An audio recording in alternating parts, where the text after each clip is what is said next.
शौकत यूसुफजई हमारे साथ मौजूद हैं। Thank you so much for joining us. Shaukat Yousafzai साहब, पहले तो बात आती है कि क्या ये जो इजलास हो रहे हैं इस वक्त एहतजाज के बाद, जो एहतजाज की नाकामी हुई उसके बाद, क्या इस्तीफे आ रहे हैं, उसमें कुछ तल्ख कलामी की भी खबरें हैं और ये भी खबरें हैं कि क़यादत जितनी भी इस वक्त मौजूद है वो बुशरा बीबी साहिबा का जो रोल रहा उससे मुत्तफिक नहीं।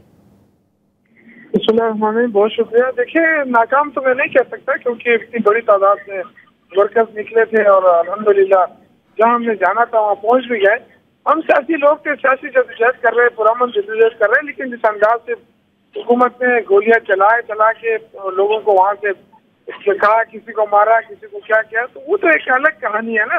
उसको हम नाकाम नहीं कह सकते। ये हुकूमत की नाकामी है जो एक जमहूरी हुकूमत के अंदर इस तरह बेदर्दी के साथ लोगों को मारना और इस तरह इंतकाम लेना, मेरे ख्याल से ये बहुत बड़ी ज्यादती थी। बाकी आपने जो मीटिंग का हवाला दिया, देखो ये तो रूटीन की मीटिंग होती है और जब हर हफ्ते और महीने में कितनी बार होती है और ये जो भी हालात होते हैं प्रेजेंट और जो हिकमत अमली होती है वो सारे उसमें डिस्कस होते हैं।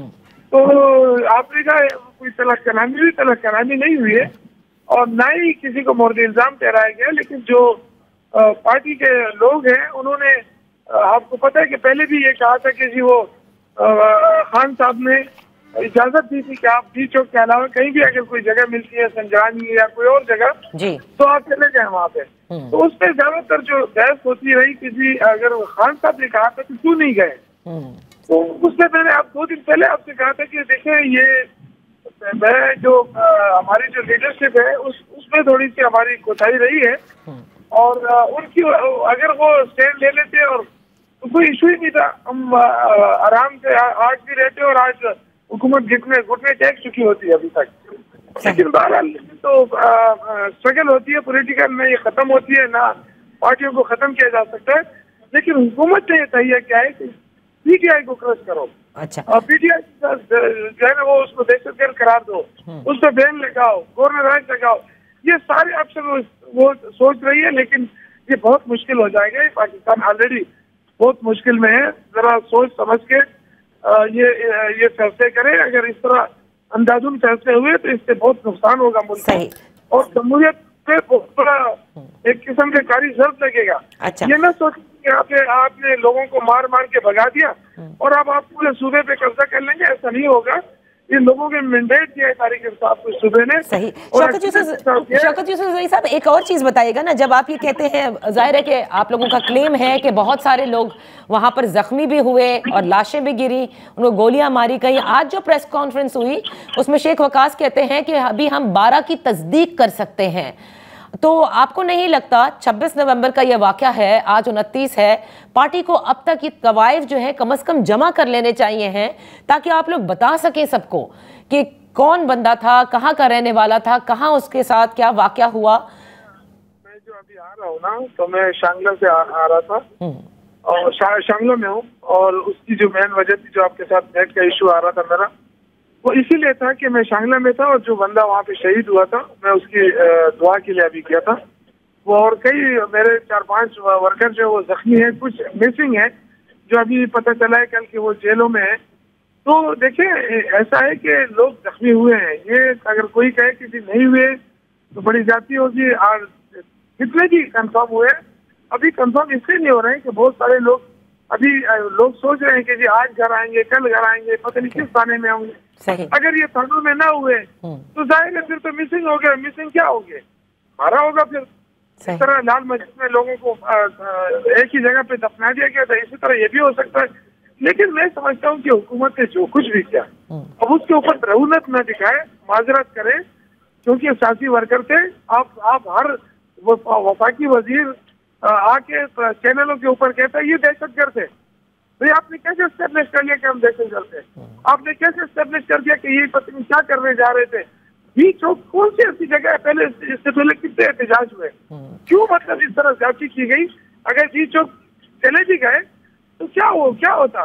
1 दिन, 2 दिन, 3 दिन पहले 126 दिन का धरना दिया था हमने, तो क्या हो जाता अगर आपने घर के घर उजाड़ दिए, बच्चों को आपने, जो भी अब होगा हम तो देखे, हम कहते हैं कि जी अदालती कमीशन बने और इसके तहकीकात हो, क्योंकि ये बहुत बड़ा जुल्म हुआ है। आपने सियासी वर्करों को मारा है, अब एक है दो है, मैं इसमें नहीं जाना चाहता। ठीक है, ठीक है, लेकिन शौकत यूसुफजई साहब, जहां हुकूमत पर तनकीद बनती है वहां आप लोगों की जमात पर इस वक्त तनकीद की जा रही है कि जितने भी आप लोगों ने ये प्लान किया था, और जाहिर है आप इसे नाकाम नहीं कह रहे, लेकिन कामयाबी तो आपके मुतालबात मानने पर थी ना। और आप मुजाहिरीन को मुस्तकिल ऑन रिकॉर्ड दो लोग ये कह रहे थे, एक बुशरा बीबी और एक अली अमीन गंडापुर साहब, ये वाज़े तौर पर कह रहे थे कि इमरान खान को लिए बगैर हम वापस नहीं जाएंगे और हमने डी चौक जाना है। उसके बाद ये फैसला उन्होंने कब कर लिया कि इमरान खान को लेकर भी नहीं जाना और डी चौक से भी निकल लेना है और पीछे मुजाहिरीन छोड़ देने हैं ताकि वो बेयारो मददगार रह जाएं? नहीं, देखें, सियासी जमातें बिल्कुल दावे भी करती है, अपनी कोशिश भी करती है, अपने लोगों को मोटिवेट भी करती है, लेकिन ये देखिए, ये तो कोई ऐसा नहीं था कि हम अडियाला जेल पे हमला करने जा रहे थे कि उसको निकाल के ले आएंगे। लेकिन एक प्रेशर डालना था हुकूमत के ऊपर, क्योंकि केसेस नाजायज है इमरान खान के ऊपर। नाजायज केसेस डाले, वो आज केसेस ले लें, वो कल रिहा हो जाएंगे। लेकिन बात यह है कि हमने हमारे अंदर ठीक है, एक असम्बली में गलती हुई है। हम जो एक असम्बली बनाना चाहते थे वो एक असम्बली हमें बनानी चाहिए थी, लेकिन बदकिस्मती से वो एक असम्बली नहीं बन सकी। ये बिल्कुल मैं मानता हूँ कि किसी की हार जीत नहीं है, ये तो गवर्नमेंट का फेलियर है कि अपने लोगों को मार भगा के आप कहते हैं कि हमने जीत गए। इस तरह जीतना होता तो हर हुकूमत जीत जाएगी। फिर सही, फिर तो आप ही कल अपोजिशन में होंगे, फिर आप ही घर से नहीं निकल सकेंगे। तो ये जो कल्चर बनाया, ये बहुत ही गलत कल्चर है, ऐसा कल्चर नहीं होना चाहिए। मेरा साथी राय भी है और मैं इसकी बिलीव करता हूँ कि अभी भी वक्त है कि मुज़ाकरात की तरफ बढ़ा जाए।